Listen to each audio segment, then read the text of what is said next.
rush that bottle. Needs some HP and mana regen. And only 450 gold at the moment, so he's struggling to get that last bit of gold. If you can't get any CS, it's going to be a good minute or two before you can get that bottle up. And Anti-Mage, as soon as Queen of Pain comes in, it's going to be looking probably just to blink right in again. Especially now with those tangos, he has the HP regen to sort of stay in this lane and fight this Queen of Pain. So Anti-Mage, good start at bottom, and Dazzle going to find a regen at bottom. Enchantress maybe even can come look for another gank, and there we go, Anti-Mage blinks in, gets off one hit, and not going to get too much more though.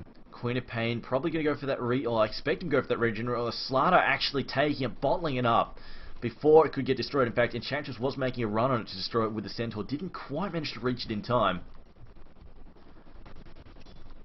As apparently it's gone Robo Dubstep. Hang on, let me fix that now. Okay, should unrobo now.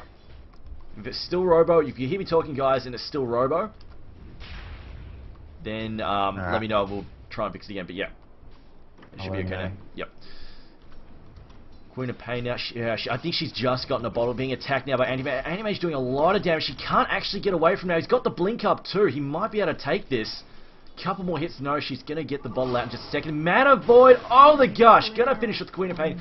Getting her bottle just a few seconds too slow. And a second kill for the bottom lane on this Queen of Pain. So not a good start for the Queen of Pain. Does farm the bottle, but now, I mean, having bought the bottle, cannot TP in bottom lane. So going to have to walk all the way back. Queen of Pain only level 4. Anti-Mage is up to level 6 now and has 1200 gold on top of that. So Anti-Mage, great start there. Top lane though, Windrunner has managed to finally get some XP, is up to level 3, so despite this hard lane, has got some boots now, is going to hit level 3, and we'll see whether or not this Sand King Leshrac can maybe look for a kill. Right now, Sand King's actually decided to share the farm with Leshrac. Both heroes are sitting on around 17 to 20 creep kills, so they're basically not saying, neither one is being played as the main farmer. They just want to get some items up on both heroes. Sand can get the Arcane Boots, and Leshrac maybe as well. Try to get some items, try to get the Bloodstone or the BKB coming up nice and quick. Yeah, definitely. And guys, remember, this is an XSplit problem. It just happens. It's not something we can preempt. It just, if it happens, just let us know, and we'll get to it. We will fix it. It's an XSplit problem. Sometimes it causes... Enchantress finds Dazzle at mid. Dazzle in a bit of trouble here. May even have to pop a Grave. The Alpha giving so much bonus damage, he's not going to pop the Grave in time. And solo kill by the Enchantress. Oh, I'm surprised she actually got that there. I think he was trying to wait, the Dazzle was just trying to wait to the last minute to use the Grave, but in the end just waited too long. And now Nightstalker finds his DD runes up to level 5, but it is now nighttime. Slider going to have to be careful. He does have a sprint, but only level 1 sprint, and 3 heroes converging on mid lane. And there's the Sans, where Sans does get the stun off, although he's slowed massively. He's going to try and sprint around. I don't think he's going to get away just because of DD. Or he might, if he can get the stun up again. It's up, he will get away, just barely drop the stun. And Nightstalker actually taking a lot of damage. In fact, he's bottling up himself. He's thinking about coming on the counter-attack here. He's got Dazzle to help out, although here is the Enchantress as well. Dazzle needs to be careful. And sadly, I mean, I'm surprised he didn't actually drop the Crippling Fear first on the start. I mean, if he dropped Crippling Fear first, there wouldn't have been no stuns, there wouldn't have been a sprint, and it would have been an easy kill, rather than leading with Void. So I'm a little bit surprised he went with that. Yeah, I think he just overestimated their killing power there, thinking, okay, we can just use our slows and just get it. Maybe he can try sprint, but we've got enough slows to deal with the sprint, but the stun alone was just, I mean, such a great counter-gang spell. Meanwhile, there we go, Windrunner finally does get caught up by the Sand King Leshrac combo, and now both those heroes up to about 1k gold. Leshrac's going to pick up some Arcane Boots here. Sand King as well is probably going to pick up his in just 100 gold, so this top lane is going to be looking to give EHOME a nice mid-game push, as well as some nice teamfight with those Arcane Boots. Yeah, definitely. If they're going to push, he will need some Arcane Boots. Like 2 or 3 Arcane Boots are really, really good for push teams, just because it allows them to stay and just keep the pressure on those towers, and even just spam their nukes and try and harass people away from defending positions. See, Windrunner currently sitting, how much she got? She's got 9 in OCS. Yeah, she's definitely struggling that. You were completely correct. These double stuns so aggressive. In fact, oh, we see QQQ make a run for it. Doesn't get shackled down, though. In fact, he's just going to keep pushing Windrunner back. Meanwhile, Leshrac open to push that tower. Or he's actually just going to drop back into the jungle. I think maybe a bit of miscommunication. The stun down now there. Epicenter is coming. It's gonna pop. And Windrunner, solo kill there for Sand King. Sand King now realizing, uh-oh, I might be in a bit of trouble. He does have the Sandstorm up, and they don't have an AoE stun to knock him out. He's in a little bit of trouble. Do we have a level 6 Tide? No, not a level 6 Tide. So, yeah, he should be fine. He's just going to sort of stand still. Sentries are coming, Sentries are coming, so they should be able to get this kill. They bought some there. Tide is happy to tank out. No, Sand King borrow into the trees, has a TP, and they bought the Sentries, but they're knocking me out of stop at Nightstalker, no vision. Great play by Sanking, knowing that those sentry wards would be coming out, and they get and he gets away. So EHOME, I mean, wasting time for Aeon. And Aeon, I mean, the anti-mage at bottom is still doing well. Queen of Pain actually got forced back to Fountain just a minute or two ago to go heal. And Queen of Pain, just with Bottle, has not picked up anything since that Bottle doesn't even have enough gold for boots. Just reaching level 6 now. Anti-mage level 8 has picked up, I believe, a Claymore. As yeah, he's going to fly that Claymore out to him only, what, 700, 800 gold away from that Battle Fury now. Yeah, Anti-Mage also, he's kicking the crap out of Queen of Pain. Again, Queen of Pain comes up to try and see us, Anti-Mage is like, no, get out of my lane. He's up to 53 and 26. 53 and 26 at 9 minutes in. I mean, it's not quite burning levels, but at the same time, he's been solo the entire time. He hasn't had like a whole bunch of supports back him. And Queen of Pain, she just cannot get anywhere near this. Every time she moves up, Anti-Mage just belting her in the face. Now he's got the Claymore, got even more damage. Going to be incredibly frustrating. Meanwhile, amid this, Balinar has not been half as effective as they really wanted. Aeon may really be regretting this, like, just the Balinar, just because he has not really done anything so far. Yeah, they're missing a few kills on that mid lane, missing the kill in the mid lane on the side, and then going top, not getting the kill on Sanking. He has been moving around the map, but just not all that effectively. Now he's going to pop a smoke from the mid lane, and EHOME actually ping it, so I think they saw that. They had vision, maybe just from the creep wave. It's one of those things where you can actually hear the smoke even when it's used in fog, I think, sometimes. So they're going to wander up top lane, but it looks like Sanking, Leshrac may be expecting this. They are playing pretty safe, and Sanking immediately sandstorms, and the Centaur coming in, going to try and stun, but Sanking stuns his way through. Enchantress taking a lot of damage, gets shackled to Sanking, and QQQ in a bit of trouble now. Slardar has TP'd in. Going on the Night Stalker. Night Stalker not all that quick though, even though it is nighttime, as Slardar trying to chase him down with that sprint. Changes target. They're going to go for the Enchantress here. Sorry, for the Windrunner, as Night Stalker comes back in, gets stunned by Leshrac. Leshrac with the kill, and now the Windrunner in trouble, gets stunned. Leshrac with the Edict. 3 kills for EHOME. Great counter gate from them. They just knew exactly what was coming in that top lane. Yeah, really good. Maybe they just figured, you know what, he's left the lane, he's going to go and try and gank top. They just figured, you know what, mid's missing, it's nighttime, it's Balinar, watch out top. He's probably gunning for you just because, well, they don't really need to gank the Queen of Pain. She's already being manhandled completely by this Anti-Mage. Anti-Mage is winning his lane on his own, so it's probably, if he's disappeared from mid, chances are he's going to gank the top lane. Maybe that was, but like you said, there are some issues with sounds playing through fog. And I mean, it wouldn't surprise me if it's more than just a smoke. Because I swear I can hear a lot of things like Ursa roar through the smoke and stuff. It's very, very frustrating. And that negative armor, let's watch Balinar have absolutely no armor now. Throws down the slow there on Slardar. I think he needs to be careful.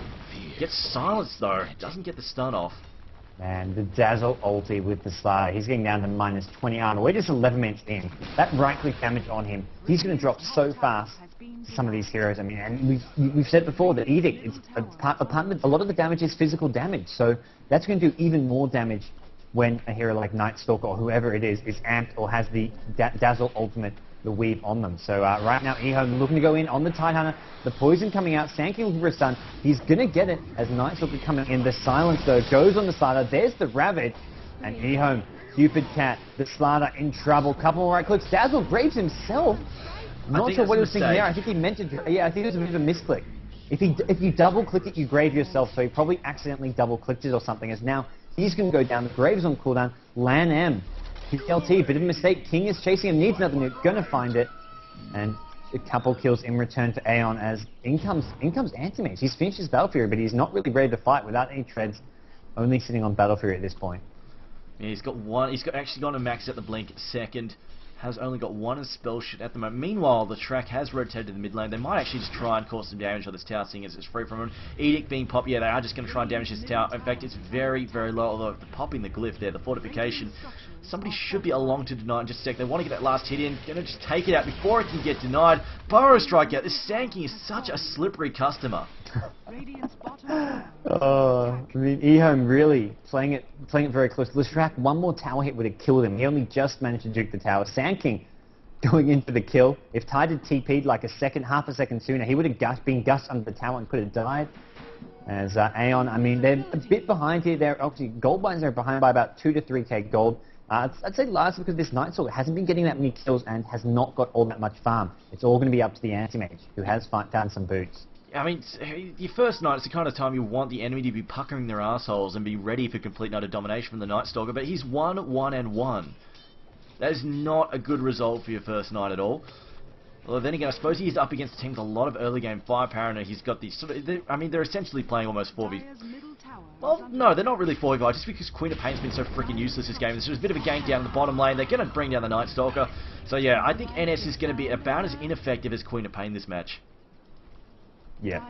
Yeah, no, I definitely have to agree that NS has been shut down very well. And with all this Mine's armor, he's going to have to tank up so much here. I mean, he needs that Vanguard up nice and quick. I mean, BKB is not even going to be sort of an item which he wants to consider. He just needs pure just tankiness from a Vanguard, maybe just some raw HP and armor here, as we see Leshrac pick up another tower for Aeon. They've now taken out all 3 tier 1 towers, just the mid tier 1 tower for Aeon, who is starting to fall a bit behind. And I mean, Enchantress is unable to get too involved in the ganks as well as the pushing because of them playing this style where they've got the anti-mage that they're just trying to really protect here. As I see, Jiang is asking, is QQQ playing the SK? Yes, he is. QQQ is playing that Sand King. I think someone was also asking... Sand King's got a Vanguard. Oh, wow, okay. Jeez, he is going to be tough as all hell. 15-minute Vanguards, plus he's got the arc. I mean, he's pretty much set. Once he gets the... Like, all he wants now is just that Blink Dagger, and he's pretty much done and dust for the rest of the game. He really won't care too much what else he gets. Burrow strikes in, does just catch the Anti-Mage, although there's no real follow-up, though. They need a second stun, really, they wanted to take him out. Anti-Mage just going to sit here and farm creep, not really giving a damn. Although blinking out now, realizing that the second Burrow Strike might be following up very soon. Queen of Pain also has her ult up as well. Only level 3 Scream, though. She has gone for a second level. Yeah, but Tidehunter is lurking around. Tidehunter has the Ravage up, and I think they're trying to bait a bit with the Anti-Mage. The problem is, they don't want to do that when Anti-Mage is too low that he can die before the Tidehunter gets in there. As he is going to blink away. Go farm up some neutrals here. Picking up those treads for the moment, as I imagine he just wants to get that Manta style, or possibly even the Vlads and then the Manta style up as quickly as possible. The Vlads does help him stay in lane and farm those neutrals a bit quicker. But we'll see just what he wants to go for. He's now swung mid. He wants to avoid any team fight and just look to really take this to the late game with a lot of farm in his hands. Cupid Cat sort of skirmishing up here with the Night Stalker. Night Stalker actually just dropping some nukes there. Just going to keep that damage out there. Does manage to hit him with a stun, although Realist is taking the second board. Can't really handle that. Anti-Mage now rolling top of the double damage. He's finished up his treads. Actually just going to go and farm. I'm thinking they might try and jump the Slider in a second, if at all possible. It's pretty hard. I mean, they have got... The Night Stalker can pop the ulti, but at the same time, Slider can just use the sprint, and even with the Night Stalker ulti with the silence and the nuke, I don't think they can really get that kill because Slider is pretty tanky. Sitting on 1300 HP, not to mention that tower's right there. So here's like Dazzle, Queen of Pain, Sankey can easily TP in. As Sankey, I mean, with the Vanguard, it's going to slow down his Blink Dagger, but it is going to be a very tanky hero, giving him a lot more survivability. So maybe he's not going to have to sort of keep being that slide double he's been so far, using the Sandstorm Flip to avoid being silenced from the Night Stalker. He can just go straight in the front lines with the Slider and just brawl away. As right now EHOME are looking maybe for a kill on bottom lane. Yeah, they've had these 3 heroes just sort of skulking around. They've got the double stun there from Leshrac, as well as the Sand King. Very dangerous pair. Level 2 Grave, only opting for the level 3 Poison, which is just fine, because, I mean, all it does is add a little bit of extra damage. So Burrow Strike in, though, does catch the Enchantress, getting chain stun there and nuked into oblivion. It is only a level 1 Split Earth. There's now Anti-Mage waiting to fight. Dust gets popped, so Sand King can't escape via. He is actually just going to go for the Epi. The Ravage didn't manage to hit him. The Queen of Pain whiffing the ult. King J messing that up. Anti-Mage will walk away. They only lose Dazzle, and I think that was definitely a decent trade for them, getting both the Tidehunter as well as the Enchantress. And now they're just going to threaten this bottom tower as well. Edict is up. Level 4 Edict up in just a few seconds. They could cause... I mean, even if they don't get this tower, they can just cause a fair bit of damage if they want to. Yeah, nice little fight. Getting 2 kills there, only losing the Dazzle. If the Tidehunter Ravage had hit that Sand King, could have been a different story. Anti-Mage could have maybe decided to go for the Sand King instead. But Anti-Mage forced to back off. He still needs more items and more farms. Speaking of items, Slider has now picked up a Blink Dagger, so he's going to have some great initiation tools at his disposal now, as we'll see what he wants to go for next. This has been a common build from the Sliders we've seen. I mean, it has been solo mid in the past. This game was a dual lane mid, but just rushing the Treads bottle into a Blink Dagger, and then just being a great initiator and using his allies just to back him up, so when he blinks in, it doesn't matter that he doesn't have that BKB or Vanguard. So see, Valinor... Oh, Enchantress getting killed again in the jungle, getting jumped there by that Leshrac and Sand King combo. Very, very painful.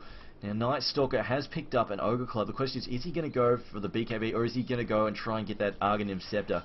Kind of hard to tell at this point in time. I mean, the BKB, I'm pretty sure the BKB will cancel out the negative armor effects if they get popped on him initially, if you can just pop that after. Oh my god, Anti-Mage at top just hit the Queen of Pain 3 times, and it was like Queen of Pain was down to 200 HP because he had a DD rune. That was scary to watch, and Anti-Mage is going to be going for a Yasha here. He's bought a Yasha recipe. Not sure if he's got the rest of the component. Some of them are on the courier. He just needs that Boots of Elven Skinners. He's going to get blinked on at mid. There's one stun. There's the amp damage, as they are going to do, and yes, they will get enough damage. No chance to blink out. The Slather with the blink catching the Anti-Mage by surprise, and now they want the Night Stalker. No ultimate for the Night Stalker. He's in trouble. As Tidehunter, the Ravage is on cooldown. This is going to be very, very bad for Aeon. They've already lost 2, and now there's the Grave being popped for the Slather. He's going to go on nuts.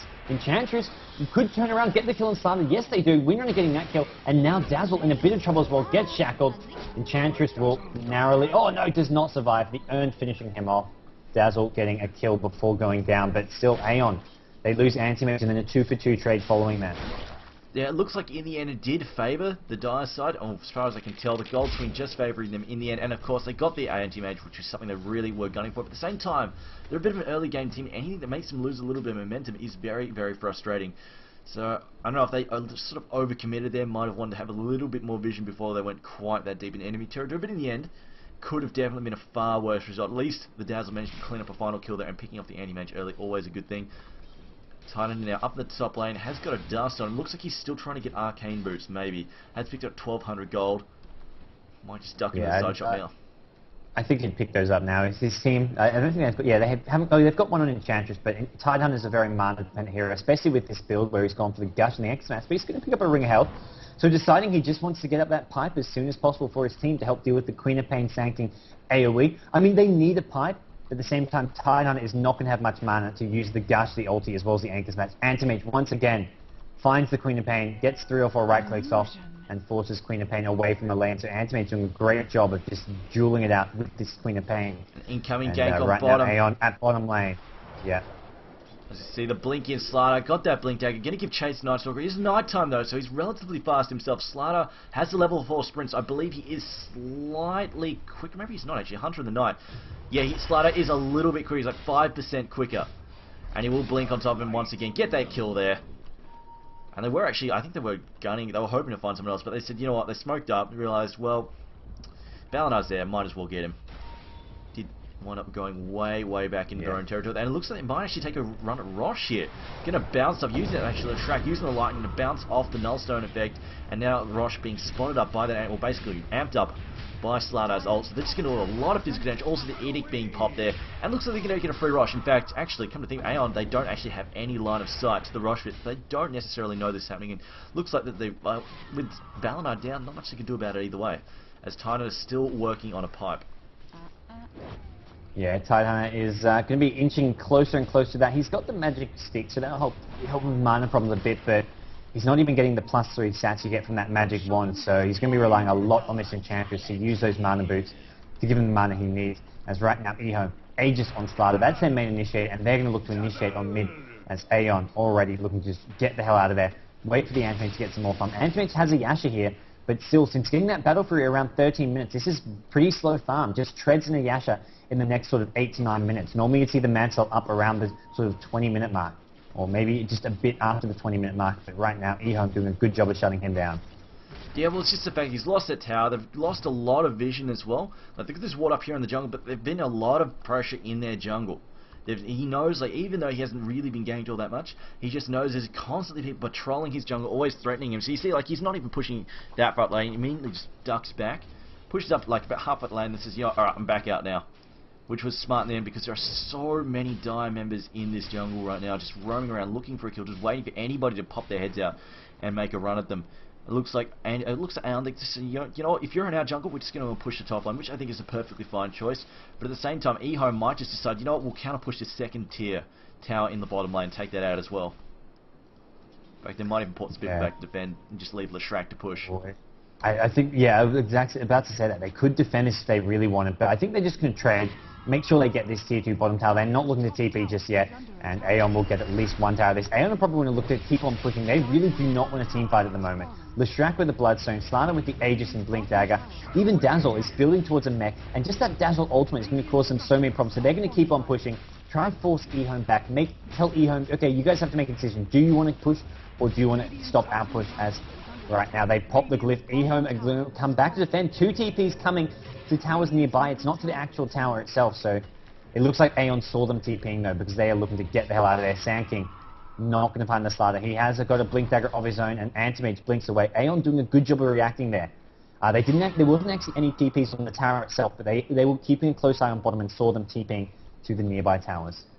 Oh, Sand King, he's got vision of the AM. He could jump him if he wants to. In fact, waiting for Queen of Pain. There we go. Burrow strikes him along with the blink. Queen of Pain going to pop in just a second too slow. QQQ going slightly too early. If he waited just another second, they would have been able to get that together. But unfortunately, just a little bit too trigger happy there. I think Anti-Mage was about to leave. He killed the creep and was about to leave, so he didn't have much of a choice. Had to go. It was take a chance. Maybe it'd work out, but in the end it didn't. As now Balinar again. Balinar just struggling so much. I mean, it's nighttime again, and he's farming because he just can't gank these guys. They're always grouped up, and he just cannot fight. If he wants to engage, he has to bring buddies, and that basically means they're team fighting. And like you said, Aeon, they don't want to force a team fight now because they're not going to win it. As the blink in there from the Slider, going to amp up the winner as well. The Burrow strike through as well. Sand King going to move away from that Ravish. Going to come back in with it now. He doesn't have the mana for the app. He needs to have the boots come up. It's 1 second away. There are the boots, or not. Never mind. Grave there on Slider. Slider probably going to go down. The Epi has been popped, causing a ton of damage. Anti-Mage though popping his Manta. Gonna get the hell out of there. Just blinking out in the end now. Looks like Enchantress will go down. Amped up. Not much you can do. Slider actually getting healed. So Slider still has the Aegis. He's not even in any danger at all. Just completely fine. Yeah.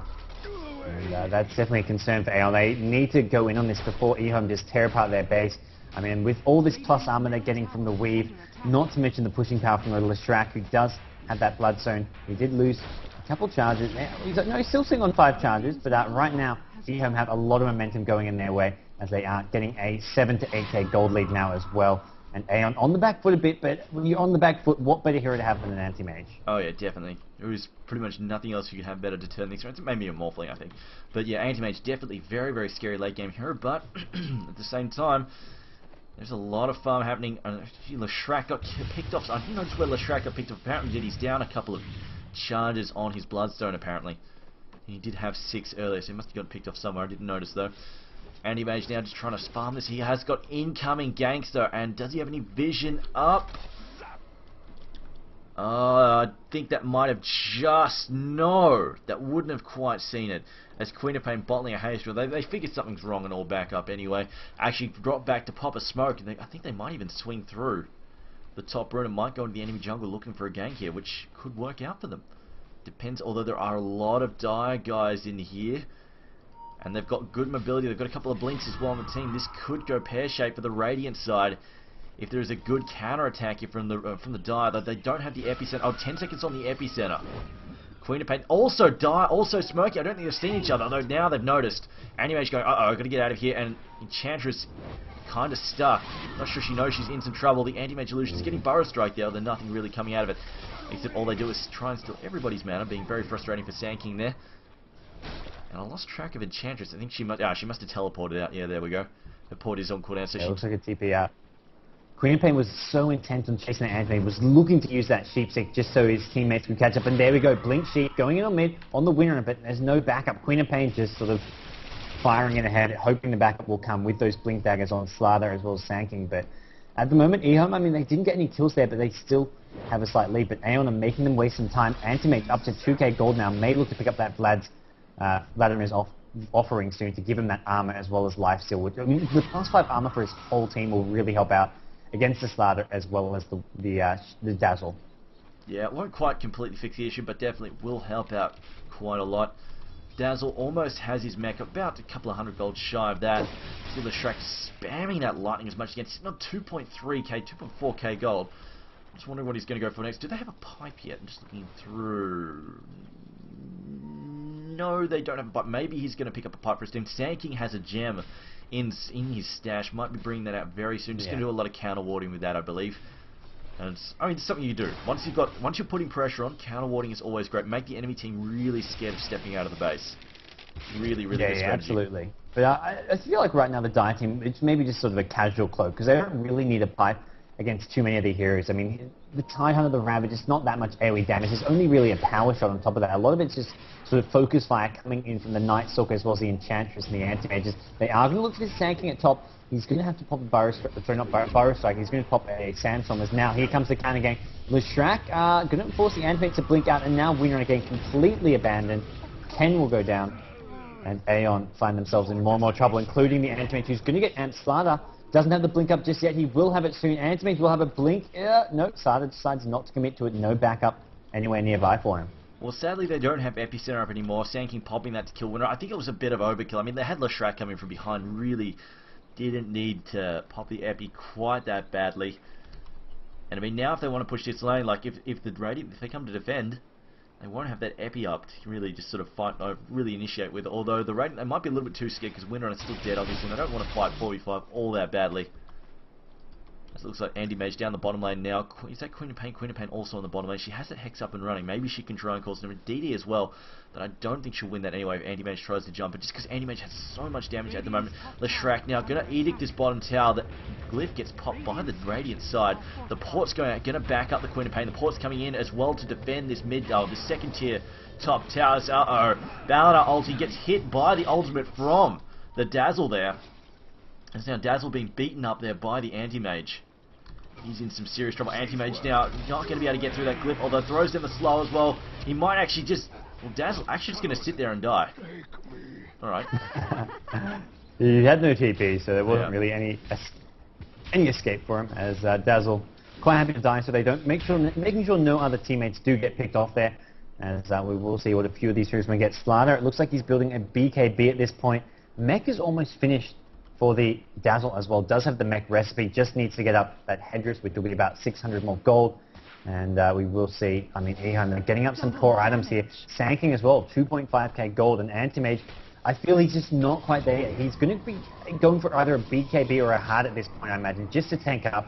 And I feel like the Heart maybe is going to be the more likely choice because he is up against a lot of physical damage. So the BKB maybe not the most useful thing here. Yeah, and of course, plus that amplification, just the negative physical armor, so damn painful. I mean, you think about like, his Slardar doesn't have his level 3 armor, but once he does, he's pretty much going to sit Anti-Mage flat on 0 armor, unless AM gets some armor buffs. In fact, they've got a mech, so when he's in the mech, he's going to get a bit of bonus armor, but still really, really painful. And something like a utility carry normally can rely on is having a ton of armor, just because of their base stats. It's now Queen of Pain, another 1.8k saved up. What will she grab next? Dazzle, still nothing that much new. He's got the jam, going to do a little bit of counter warding while he's at it. There are no, it doesn't look there are currently any Radiant wards up that I can see, apart from this one here. Both teams spotting up the Radiant jungle. He's using this plateau very effectively. Although Sanking up in the top lane, busy pushing this. Just going to get the creep rolling in there. Might even just skulk around and look for a solo kill once again. He's been pretty gung-ho with those epicenters. He's got level 3 up and running now. Sitting on 3.4k. He's got some reinforcements skulking around. He's got Leshrac behind him. Got the other hero moving in as well. That's just... Oh, it's a Slardar. Going to lock down this AM. Getting hit there as well. Epicenter got the Ravage though. Going to cover AM's retreat. And now Enchantress trying to do a lot of damage. She does get hit by that Pulse Nova. And the bash. Burrow Strike as well. Down goes the Enchantress. Balladar going to try and walk away. Gets bashed as well. Oh no! Oh, this Slardar's bashes. Oh, two really critical. Bash after bash, and EHOME will take the tier 2 tower. They're going to push on in here. They've got 3 heroes down. Only the Winner and the Anti-Mage are alive. Anti-Mage has picked up a BKB now, but I don't think that's going to be enough to even blink in and go in. If he blinks in, if he gets amped and bashed, he's going to die before his blink comes off cooldown. So this is just not a situation where this BKB is even going to help him out that much. It's just too much firepower from EHOME. Great use of this Dazzle pick. As Herfrol calls out, don't you know that Slardar won the ESWC 2011? You've got to remember, ESWC was pretty much a very small hero, much smaller hero ball. We're almost just the same base heroes that we used in the international back then. So the metagame has changed quite a bit. But now it looks like Sanky could be strong. Slardar popped the BKB. Anti-Mage does have his BKB up. Still amped up though. And he's going to blink out. Manta Style to get rid of that. Manta Style to get rid of the amp damage here. Sheep does go down. Sanking hits 3 with a Burrow Strike, and 3 will all die. Anti-Mage and Tide, the only 2 left standing. Tide will go down. and Antimate just stealing away at the fountain. This is maybe it for Aeon here. Yeah, great Burrow Strike, followed up, or setting up that Sonic Wave, catching all 3 heroes as well, doing so much damage. Queen of Pain has picked up an Ogre Club. I'm kind of expecting a BKB out of her as well, just to prevent her from being basically shut down by a silence in the middle of the fight when she really needs to have her spells up. But at the same time, it's looking pretty grim for Aeon right now. They've lost the top racks, going to lose this mid racks as well. They might even try and sweep out that bottom tower. It is a possibility. Yeah, there's still a good 10 seconds on some of these heroes, but they're about to respawn. EHOME probably pretty comfortable with this position they're in. Roshan has also respawned now, so they haven't got the Aegis on Slider anymore. They're going to maybe back off, go for Roshan. Yeah, they're pinging Rosh. EHOME, no. They've taken out 4 Raxes. Aeon have respawned. Maybe they can fight them. Maybe they can get another good team fight, but the safer option is to just go back, get Roshan. Look at this Sanking, 5.5k gold. Slider with 3.2. Leshrat with 3k gold in the BKB. So much farm, and with that they've now got a 20k gold lead in the space of like 3 minutes. They've doubled their gold lead from 10k to about 20k. Yeah, you see that huge drop there on the gold chart. Oh man, and I mean this is just it. Like, you can allow. This is like, we had a free, like, anti-mage free farm. Like, you completely dominated his lane, didn't even need any help. Just the issues, like, I mean, we've seen, like, AL, Absolute Legends do this time and time again. Just the anti-mage will be free farming, and you guys just put the pressure on in that early mid game. Just have people roaming that jungle and just saying, anti-mage, no, you can't farm anymore. You can't just free farm. You've always got to be checking your 6, running away from ganks, and really just watching. Even if you don't get the kills, it's just that lane pressure, really, and just constant threat of a gank really messes up his farm. And just that really important point in time, and I mean, he still wound up pretty well farmed. Like, he's 480 GPM. That's really good for 35 minutes in. But at the same time, his teammates are not that well farmed. And I mean, Balinara's had pretty much no effect. They ganked Enchantress so many times. She's got nothing. She's still trying to get drums at 35 minutes in. She's got Arcane Boots, still trying to build drums. Windrunner got a mech. That's about it. Tidehunter got the pipe, but it's not a whole amount of farm for 35 minutes in. And you just make sure your team is relatively well farmed, and then just leave the anti-mage for last if necessary, or just kill his teammates. Or in this case, I mean, they've got so much physical damage and so much negative armor, they're just going, you know, if anti-mage, if you blink in, we can still kill you anyway, just through the physical auto attacks. So it's just one of those things you can. Anti-mage farming is not the end of the world anymore. Teams have realized, oh well, we can deal with this. We can definitely deal with this. And I know some people are going to be eating their words, and they were so worried that EHOME were just going to sit back and farm. But in this case, they didn't do what IG did. They just went, you know what? Let's get really aggressive. In fact, Leshrat now 13 charges on his Bloodstone. He's going to be very, very scary in these fights. Also has picked up that second Mystic Sanking as a Shiver's Guard. Still has 2k gold on top of that. And we'll see just a massive amount of farm and push. They're not going in just yet. They're waiting for all. It looks like, yeah, they want a split push. They want all lanes to be going in to make sure they get that team fight thereafter. As it'll probably be Sanking, blinking in first, popping the BKB. He's got the Aegis. He's very likely to go down, and he'll have some great backup coming in the form of Queen of Pain and Sanking, blinking in, and even heroes like Leshrat and Dazzle will be there to keep him alive. So there's just very little ways Aeon can win this fight. They have got the Ravage, they've got the pipe up, but this Night Stalker is still trying to build this BKB. But even with the BKB, Sam goes for the Anti-Mage. These heroes are still so damn squishy, and EHOME maybe thinking about going in through mid, looking for this Anti-Mage to pick off. So looks like there's the Hex there on King. King in a lot of trouble. Going to get taken out. The Fire Strike through with the Epi. Doing a lot of damage there to the Windrunner. She has popped the mech. Going to try and get back to this. Tidehunter is down. The BKB has been popped left, right and center. And this bottom rack is about to go. There will be Megas. This is pretty much GG for Aeon. It is game over. But now with the 2020 hindsight, gods, I kind of feel that the Balinar was the weak link here. It was a bit of an odd pick there, and had they gone just for strong guys, maybe grabbed up a Rasta or something, this could have been a really different game, just because they just need to buy a little bit more time for Anti-Mage. Had he had like another 5 minutes or so, I think it would have been very hard for EHOME to stop him, especially if they had another good farmed up hero to stop him. If they had, say, a Rasta in the mid, and if he managed to win his lane. I think the Balinar was a bit shut down, but at the same time, having a Tidehunter as their support, it wasn't the best either. I mean, you had the dual melee at bottom. Anti-Mage did well at bottom, but I mean, they could have had a range support to help out mid, because Tidehunter ended up being mid a lot. If that was a range hero where they could do a range support for the Night Stalker at mid to help the Night Stalker get more farm, it would have been a lot better. I mean, if it was a CM Night Stalker instead of a Tide Night Stalker, they could have maybe won that lane, stopped Slider from farming, and got Night Stalker some kills. So I feel the Tidehunter was, in some ways, maybe a bigger problem than picking up that Night Stalker. Yeah, no, I agree, actually. No, that's a good point. The Tidehunter wasn't worth squat really in that mid lane, and we're going to see Ken get picked up again more than likely. Ravage in the fountain. Looks like QQQ will go down. Not a big deal. No, actually, no. He's got a Ghost Scepter. He's going to live through that, actually. Slider getting taken at the end. He's got the Aegis. There's the GG's being called. And EHOME are winning. Is this game number 1 they've played? I can't remember. I think this is their first game that they've played in the GDM. Game number 1. Yeah.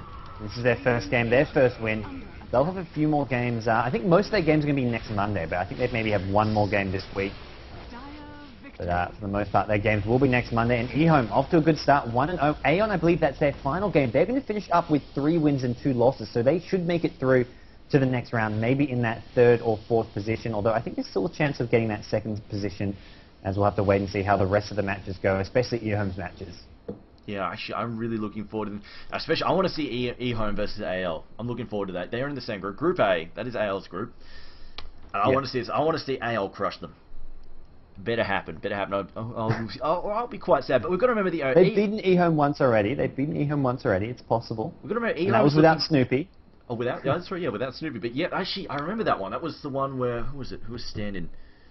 I forget now. It was... I'm pretty sure that was PD2, but EHOME, you know, they're looking pretty strong so far. I mean, they've had some really tough, close matches with DK as well. DK... Actually, no, that was PD2, actually, yeah, where DK got edged out by the EHOME.